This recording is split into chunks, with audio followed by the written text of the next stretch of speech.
വിഷ്ണുശാലിനിയുടെ latest എപ്പിസോഡല്ലേ, അങ്ങനെ സത്യഭാമ കൈമുറിഞ്ഞോ എന്താ പറ്റിയത് എന്നൊക്കെ ഇങ്ങനെ കുട്ടിയോട് തിരക്കുമ്പോൾ ശാലിനി പറയുന്നുണ്ട് പേടിക്കാനൊന്നുമില്ല, വരുന്ന വഴിക്കൊരു ആക്സിഡൻറ്റ് പറ്റിയതാണ്. ജയശങ്കർ അവിടെ തക്ക സമയത്ത് ഉണ്ടായിരുന്നത് കൊണ്ട് ക്ലിനിക്കിൽ കൊണ്ടുപോയി മരുന്ന് വെപ്പിച്ചു എന്നൊക്കെ പറയുകയാണ്. അന്നേരം ജയശങ്കറിനെ എല്ലാവരും തിരിച്ചറിയുന്നുണ്ട്.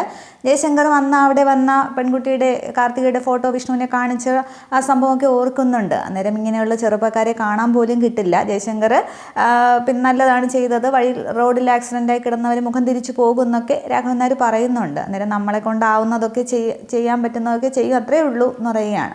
തുടർന്ന് ജയശങ്കർ എവിടെയാണ് താമസം എന്ന് സത്യഭാമ ചോദിക്കുമ്പോൾ ഇവിടെ അടുത്ത് തന്നെയാണ്, എൻ്റെ ഒരു പേഴ്സണൽ ആവശ്യത്തിന് വേണ്ടി ഇവിടേക്ക് വന്നതാണ്, എൻ്റെ നാട് ദൂരെയാണെന്നൊക്കെ പറയുമ്പോൾ സത്യഭാമയ്ക്ക് ആ സംഭവം ഓർക്കുന്നുണ്ട്. അന്നേരം ആ പെൺകുട്ടിയെ കണ്ടെത്തിയെന്ന് ചോദിക്കുകയാണ്. എന്നാൽ ഇല്ല, ഉടനെ തന്നെ കണ്ടെത്തും എന്നൊക്കെ പറയുന്നുണ്ട്. അന്നേരം ആക്സിഡൻറ്റ് പറ്റി കൊണ്ടുവന്നതാണ് എന്നിങ്ങനെ പറയുമ്പോൾ കാർത്തികയെ അങ്ങ് ആശ്വസിക്കുന്നുണ്ട്. അതിനുശേഷം കാർത്തികയെ അങ്ങ് റൂമിലേക്ക് കയറി പോകുന്നുണ്ട്. അതിനുശേഷം മോളെ കൊണ്ടുവന്നതിന് താങ്ക്സ് അങ്കിളിനോട് പറ എന്നൊക്കെ രോഹിത് പറയുമ്പോൾ താങ്ക്സ് അങ്കിൾ എന്ന് കരഞ്ഞുകൊണ്ട് തന്നെ പപ്പി പറയുന്നുണ്ട്.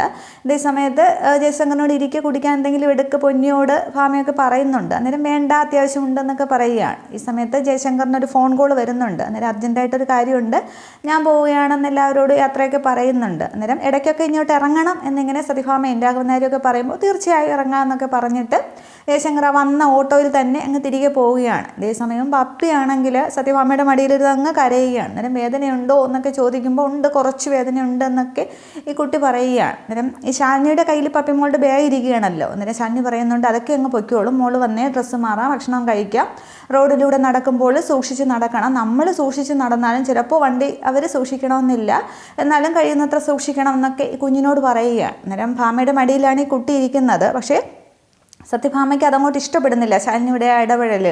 തുടർന്ന് ഇങ്ങോട്ട് വാ മോളെ എന്നും പറഞ്ഞ് വിളിക്കുമ്പോൾ വേണ്ട എന്നിങ്ങനെ കൈ എടുത്ത് ഭാമ കാണിക്കുകയാണ്. പിന്നെ നീ വന്നിരിക്കുന്നത് ശ്യാമയെ നോക്കാനല്ലേ, ഇവിടെ ഇവളുടെ കാര്യങ്ങളൊക്കെ നോക്കാൻ വേറെ ആൾക്കാരുണ്ട് എന്നിങ്ങനെ പറയുകയാണ്. അന്നേരം രാഘവൻ നായർക്കും പൊന്നിക്കും രോഹിത്തിനും അത് ഇഷ്ടപ്പെടുന്നില്ല സത്യഭാമയുടെ പെരുമാറ്റം. അന്നേരം അവരുടെ സ്വന്തം കൂടപ്പുറമിൻ്റെ മോളാണ്, അത് നിനക്ക് ഓർമ്മ വേണം ഭാമയെന്ന് പറയുമ്പോൾ ആ ബന്ധമൊക്കെ നമ്മളെന്നെ മുറിച്ച് കളഞ്ഞതാണ് രാഘവേട്ട എന്ന് പറഞ്ഞിട്ട് പൊന്നിയെ വിളിച്ചിട്ട് ഇവളെ കൊണ്ടുപോകാനായിട്ട് പറയുന്നുണ്ട്. അന്നേരം പൊന്നി ഇങ്ങനെ നോക്കുന്നുണ്ട് രാഘവൻ നായർ. അന്നേരം ഭാമ ഇങ്ങനെ സൂക്ഷിച്ച് നോക്കുമ്പോൾ പിന്നെ പൊന്നിയാണെങ്കിൽ പപ്പിമോളെയും കൂട്ടിക്കൊണ്ട് അങ്ങ് മുകളിലേക്ക് കയറി പോകുന്നുണ്ട്. അന്നേരം ശാലിനി ആകെ അങ്ങ് വിഷമിച്ച് നിൽക്കുകയാണ്. തുടർന്ന് സത്യഭാമ ഇങ്ങോട്ട് എഴുന്നേറ്റിട്ട് പറയുന്നുണ്ട് ശ്യാമയെ നോക്കാൻ വന്നൊരു ഹോം നേഴ്സ്, അതാണ് നിനക്ക് ഇന്ന് ഈ വീട്ടിലുള്ള സ്ഥാനം, അല്ലാതെ അതിനപ്പുറം ഒന്നുമില്ല എന്ന് പറഞ്ഞിട്ട് ഭാമ അങ്ങ് അകത്തേക്ക് കയറി പോവുകയാണ്. അന്നേരം ശാലിനി ആകെ അങ്ങ് വിഷമിച്ച് നിൽക്കുമ്പോൾ രാഘവൻ നായർ മോളെ അത് ഭാമ എന്നൊക്കെ പറയുമ്പോൾ ശാലിനിയുടെ മുഖം കണ്ടിട്ട് രാഘവൻ നായർക്ക് പിന്നീടൊന്നും പറയാൻ തോന്നുന്നില്ല. തുടർന്ന് ശാലിനി ആ ബാഗ് അവിടെ ടീപ്പോയിലേക്ക് വെച്ചിട്ട് ആ വെളിയിലേക്ക് ഉമ്മറത്തേക്ക് പോയി നിൽക്കുന്നുണ്ട്. അന്നേരം നന്നായിട്ട് മഴയൊക്കെ പെയ്യുന്നുണ്ട്. തുടർന്ന് ശാലിനി ആകെ വിഷമിച്ച് അവിടെ നിൽക്കുകയാണ്. തുടർന്ന് പൊന്നിയാണെങ്കിൽ കുട്ടിയെയും കൊണ്ട് ശ്യാമയുടെ അടുത്തേക്ക് ചെല്ലുമ്പോൾ ശ്യാമയാണെങ്കിൽ കുട്ടി കരയുന്നതും പിന്നെ ഇങ്ങനെ കൈയൊക്കെ കെട്ടിവെച്ചേക്കുന്നതും കൊണ്ടിട്ട് പരിസരബോധമൊക്കെ മറന്ന് ചാടി ഇങ്ങോട്ട് എഴുന്നേൽക്കുകയാണ്. അയ്യോ എൻ്റെ കുട്ടിക്ക് എന്തു പറ്റി, എന്താ പറ്റിയെന്നും പറഞ്ഞ് കുഞ്ഞിനെ കയ്യിലും പിടിക്കുകയും തലയിൽ പിടിക്കുകയും ഒക്കെ ചെയ്യുകയാണ്. പൊന്നി ചേച്ചി എന്താ പറ്റിയതെന്നൊക്കെ ചോദിക്കുമ്പോൾ സ്കൂൾ വിട്ട് വരുന്ന വഴിക്ക് ഒരു ആക്സിഡൻറ്റ് ഉണ്ടായി, ആ ബർത്ത്ഡേക്ക് വന്ന ജയശങ്കറാണ് രക്ഷിച്ചത് എന്ന് പറയുമ്പോൾ വേറെ എന്തൊക്കെ സംഭവിച്ചിട്ടുണ്ടെന്ന് എങ്ങനെ അറിയാം, വീഴ്ചയിൽ തലയോ എവിടെയെങ്കിലും ഇടിച്ചിട്ടുണ്ടെങ്കിലോ ഒന്ന് സ്കാൻ ചെയ്ത് നോക്കണം, നമുക്ക് വേറെ ഏതെങ്കിലും ഹോസ്പിറ്റലിൽ കൊണ്ടുപോകാം, ഈ കുട്ടിക്ക് നല്ല വേദനയുണ്ട്, അല്ലാതെ എൻ്റെ മോൾ ഇങ്ങനെ കരയില്ല എന്നും പറഞ്ഞ് വെപ്രാളപ്പെട്ടങ്ങ് വേവലാതിപ്പെടുകയാണ്. പൊന്നി ഇങ്ങനെ അന്തം വിട്ട് നോക്കിക്കൊണ്ട് നിൽക്കുകയാണ്. കുട്ടി പപ്പിയാണെങ്കിൽ പക്ഷേ അങ്ങ് നിർത്താതെ കരഞ്ഞുകൊണ്ടിരിക്കുകയാണ്. അന്നേരം വാ പൊന്നി ചേച്ചി എന്താ നോക്കിക്കൊണ്ടിരിക്കുന്നത്, നമുക്ക് മോളെ നമുക്ക് നല്ല ഏതെങ്കിലും ഹോസ്പിറ്റലിലേക്ക് പോകാം വാ എന്ന് വിളിച്ചുകൊണ്ട് കുഞ്ഞിനെയും കൊണ്ട് ഇങ്ങോട്ട് തിരിയുമ്പോൾ വാതിൽക്കൽ നിന്ന് ശാലിനി ഇങ്ങോട്ട് അകത്തേക്ക് കയറുകയാണ്. അന്നേരമാണ് ശാലിനിയെ കാണുമ്പോഴാണ് ശ്യാമയ്ക്ക് പെട്ടെന്ന് ബോധം ഉണ്ടാകുന്നത്, താനിങ്ങനെ വയ്യാതെ കിടക്കുന്നതായിട്ട് അഭിനയിക്കുകയാണല്ലോ, പക്ഷേ ഇപ്പോൾ ശാലിനി കണ്ടു എന്നുള്ളത്. അന്നേരം ശാലിനി ഇങ്ങനെ അടുത്തേക്ക് വരുമ്പോൾ കുട്ടിയും ചേർത്ത് പിടിച്ചിട്ട് കുഞ്ഞേച്ചി എന്ന് വിളിക്കുകയാണ്. അന്നേരം നീ അങ്ങനെ എന്നെ വിളിക്കരുത് എന്ന് പറഞ്ഞിട്ട് പൊന്നി കുട്ടിയെയും കൂട്ടി അപ്പുറത്തേക്ക് പോകുന്നു പറയുകയാണ്. തുടർന്ന് പൊന്നിയാണെങ്കിൽ പപ്പിമോളെയും കൂട്ടി അപ്പുറത്തേക്ക് പോകുന്നുണ്ട്. തുടർന്ന് ചോദിക്കുന്നുണ്ട് എല്ലാവരെയും വിഡ്ഢികളാക്കിക്കൊണ്ട് നീ എന്തിനാണ് ഇങ്ങനെ ഒരു തരംതാണ നാടകം കളിച്ചത്, എന്തിനാണ് നിനക്ക് നേട്ടമുണ്ടായത് എന്നിങ്ങനെ ചോദിക്കുമ്പോൾ ക്ഷമിക്കണം കുഞ്ഞേച്ചി എന്നും പറഞ്ഞിട്ട് കാലങ്ങോട്ട് പിടിക്കുകയാണ്. ശാലിനിയുടെ കാല് പിടിക്കുന്നുണ്ട്. കുഞ്ഞേച്ചി ഇവിടെ നിർത്താൻ വേണ്ടിയിട്ടാണ്, എനിക്കിനെ വയ്യാതെ കിടക്കുകയാണെങ്കിൽ കുഞ്ഞേച്ചി എൻ്റെ അടുത്ത് നിൽക്കുമല്ലോ. കുഞ്ഞേച്ചി അകന്ന് കഴിയുന്തോറും വിഷ്ണുവേട്ടനിൽ നിന്നും അകന്നുകൊണ്ടിരിക്കുകയാണ്.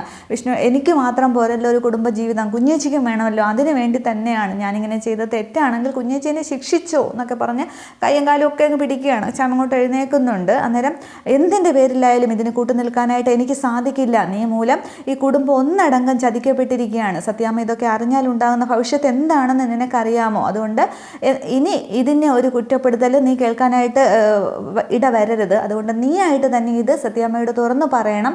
ഞാനിനി ഒരു നിമിഷം പോലും ഇവിടെ നിൽക്കില്ല എന്നിങ്ങനെ ശാലിനി പറയുമ്പോൾ കുഞ്ഞേച്ചി എന്നും പറഞ്ഞ് ആവുന്നത്ര ശ്യാമ പറഞ്ഞു നോക്കുന്നുണ്ട്. പക്ഷെ ശാലിനി അത് കേൾക്കാനായിട്ട് തയ്യാറാകുന്നില്ല. ഞാനിവിടെ നിന്ന് ഇറങ്ങുകയാണ് എന്നും പറഞ്ഞ് റൂം വിട്ട് ശാലിനി ഇറങ്ങുന്നുണ്ട്.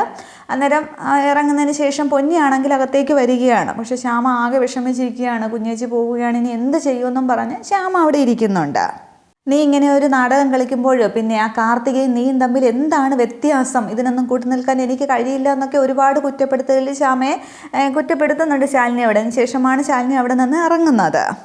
തുടർന്ന് ശാലിനി ആണെങ്കിൽ മുറ്റത്തേക്ക് ഇറങ്ങുമ്പോൾ ചേച്ചിയമ്മയെന്നും പറഞ്ഞ് വിളിച്ചുകൊണ്ട് പപ്പി ഓടി ചെല്ലുന്നുണ്ട്. അന്നേരം ശാലിനി ആണെങ്കിൽ തിരിഞ്ഞു നിൽക്കുകയാണ്. എന്നിട്ട് പിന്നെ കുഞ്ഞിനെ പിടിക്കുന്നുണ്ട്. അന്നേരം ചേച്ചിയമ്മ പോവുകയാണോ, ഇനി ഒരിക്കലും വരില്ലേ എന്ന് ചോദിക്കുമ്പോൾ ഇപ്പോൾ പോവുകയാണ്, ഞാൻ പിന്നീട് വരാം, മോള് തൽക്കാലം അമ്മയുടെ അടുത്തേക്ക് പൊയ്ക്കോ എന്ന് പറഞ്ഞിട്ട് കുഞ്ഞിൻ്റെ ഒരു മുത്തം കൊടുക്കുകയാണ്. പപ്പി മോളും തിരിച്ചു കൊടുക്കുന്നുണ്ട്. അതിനുശേഷം ശാലിനി അങ്ങ് നടന്നു പോവുകയാണ്.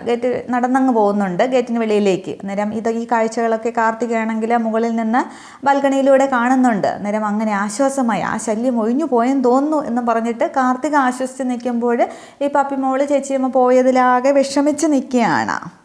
തുടർന്ന് രാത്രി കുടുംബശ്രീ വീട്ടിലാണെങ്കിൽ ശാരദാമ്മ എന്തോ ബ്ലൗസോ എന്തോ തുന്നിക്കൊണ്ടിരിക്കുകയാണ്. ഈ സമയത്ത് ശാന്തയാണെങ്കിൽ ഹോട്ടലൊക്കെ പൂട്ടി ശേഷം താക്കോലൊക്കെ ശാരദാമ്മ ഏൽപ്പിച്ചിട്ട് അവിടെ നിന്ന് ഇറങ്ങുന്നുണ്ട്. ഈ സമയത്താണ് ശാലിനി വണ്ടിയിൽ അവിടെ വന്ന് ഇറങ്ങുന്നത്. വണ്ടിയിൽ വരുമ്പോൾ ശാലിനി ആണെങ്കിൽ ശ്യാമയെ അന്ന് അവിടെ കൊണ്ടു ചെന്നതും ശ്യാമ അങ്ങനെ ആ നാടകം അഭിനയിച്ചതും കൊച്ചുകുട്ടികളെ പോലെ പെരുമാറിയതൊക്കെ ആലോചിക്കുമ്പോൾ ദേഷ്യവും സങ്കടവും ഒക്കെ വരുന്നുണ്ട്. അന്നേരം കാറിൽ നിന്ന് ഇറങ്ങുമ്പോൾ എന്താ മോളെ ശാലിനി മോളെ ഈ സമയത്ത് എന്നിങ്ങനെ ശാന്ത ചോദിക്കുമ്പോൾ അമ്മയില്ലേ എന്നിങ്ങനെ ചോദിക്കുകയാണ്. കിടന്നോ ചോദിക്കുമ്പോൾ ഇല്ല അകത്തുണ്ടെന്ന് പറയുകയാണ്. തുടർന്ന് ശാലിനി അങ്ങ് അകത്തേക്ക് കയറുന്നുണ്ട്. ശാന്ത അങ്ങ് പോവുകയാണ്. തുടർന്ന് ശാരദാമ്മയുടെ അടുത്തേക്ക് വന്നിട്ട് മോളെവിടെ എന്നിങ്ങനെ ചോദിക്കുകയാണ്. അന്നേരം മോള് അകത്തുണ്ട് എന്ന് പറയുകയാണ്. അന്നേരം നീ എന്താ ഈ സമയത്ത് ചോദിക്കുമ്പോൾ ശാലിനി ആകെ അങ്ങ് ദേഷ്യപ്പെടുകയാണ്. അന്നേരം മുഖം എന്താ വല്ലാതിരിക്കുന്നത്, നിനക്കെന്താ സുഖമില്ലേ എന്ന് ചോദിക്കുകയാണ്. അന്നേരം ഒരു സുഖവും ഇല്ല, സുഖമില്ലാത്തതും ശ്യാമയ്ക്ക് എന്തെങ്കിലും കുഴപ്പമുണ്ടോ എന്നിങ്ങനെയൊക്കെ ശാരദാമ്മ വെപ്രാളപ്പെട്ട് ചോദിക്കുകയാണ്. ആ സമയത്ത് ശാലിനി വന്നതില്ല. അന്നേരം ഒരു കുഴപ്പമില്ല, കുഴപ്പം മൊത്തം അമ്മയുടെ ഇളയ മോള് ശ്യാമയ്ക്കാണ്, പെരുങ്കള്ളി എന്നിങ്ങനെ പറയുകയാണ്. അന്നേരം പെരുങ്കള്ളി നീ എന്താ വിശദമായിട്ട് പറയുമെന്ന് പറയുമ്പോൾ ഉണ്ടായ സംഭവങ്ങളൊക്കെ ശാലിനിയാണെങ്കിൽ ശാരദാമ്മയോട് പറയുകയാണ്. അന്നേരം ശാരദാമ്മ ദേഷ്യപ്പെടുന്നൊന്നുമില്ല എന്ന് പറയുന്നുണ്ട്. നീ അവളോടങ്ങ് ക്ഷമിച്ചേക്കാം, അവളുടെ സ്ഥാനത്ത് ആരായാലും ഇങ്ങനെയൊക്കെ ചെയ്യുള്ളൂ, നിനക്കൂടി വേണ്ടിയിട്ടല്ലേ അവൾ ചെയ്തത് എന്നിങ്ങനെയൊക്കെ പറയുകയാണ്.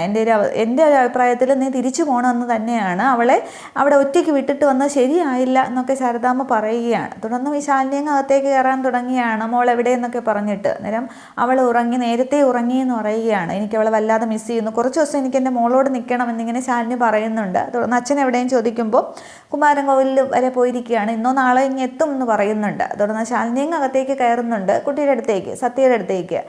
ശാരദാമ്മ അവിടെ നിൽക്കുകയാണ്. ഈശ്വര, ഇനി ശ്യാമയുടെ നാടകമൊക്കെ കാര്യമൊക്കെ സത്യാമ്മ അറിയുമ്പോൾ ഇനി എന്ത് പുകിലാണ് ഉണ്ടാകുന്നതെന്നും പറഞ്ഞ് ശാരദാമ്മ വിഷമിക്കുകയാണ്.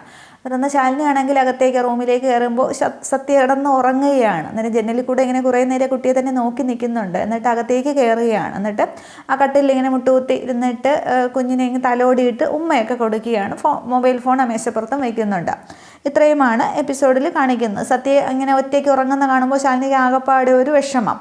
ഇത്രയുമാണ് പുതിയ എപ്പിസോഡിലെ വിശേഷങ്ങൾ. അപ്പോൾ ഇനി അടുത്ത എപ്പിസോഡിൽ ഈ രാത്രിയിൽ സത്യ ഉണർത്താതെ ഇനി തിരികെ പോകുമോ, ഇനി എന്താണ് എന്നുള്ളതൊക്കെയാണ് അടുത്ത എപ്പിസോഡിൽ കാണേണ്ടത്. പക്ഷേ റീമേക്കിലാണെങ്കിൽ ഇങ്ങനെ ശ്യാമ പിന്നെ മാപ്പപേക്ഷിക്കുമ്പോൾ ക്ഷമിക്കുകയാണ് ചെയ്യുന്നത് ശാലിനിയോടെ, എന്നിട്ട് അവിടെ നിൽക്കുകയാണ് ചെയ്യുന്നത്. പക്ഷേ ഇതിലെന്താവും എന്നുള്ളത് നമുക്ക് അടുത്ത എപ്പിസോഡ് വരുമ്പോഴത്തേക്ക് കാണാം. Okay, thank